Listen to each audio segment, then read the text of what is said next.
வணக்கம். நான் உங்கள் கேஸ் சிலிண்டர். என்னை சரியாக பயன்படுத்தினால் நீண்ட நாள் பயன்பாட்டில் இருப்பேன். பாத்திரம் அடுப்பின் அளவுக்கு ஏற்ற மாதிரி வைக்க வேண்டும். அதனால் உணவு எளிதாக வெந்து கேஸ் மிச்சமாகும். அரிசி பருப்பு போன்றவற்றை முன்பே ஊற வைத்தால் சீக்கிரம் வெந்துவிடும். கேஸ் மிச்சமாகும். அடுப்பின் பர்னரை சுத்தமாக வைத்தால் தீ சரியாக எரிந்து கேஸ் மிச்சமாகும். அதிக தீ தேவையில்லை. மிதமான தீயே சமையலுக்கு போதுமானது. சமைக்கும் போது பாத்திரத்தை மூடி வைக்கவும். அதனால் வெப்பம் வெளியே போகாம சமையல் சீக்கிரம் முடிந்துவிடும். சமையல் முடிந்த உடனே அடுப்பை ஆஃப் செய்யுங்கள். இதனால் விரயம் குறைந்து கேஸ் மிச்சமாகும்.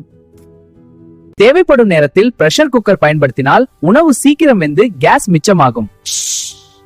கேஸ் லீக்கேஜ அடிக்கடி பரிசோதியுங்கள். இதனால் தேவையற்ற கேஸ் வேஸ்டேஜ தடுக்கலாம்.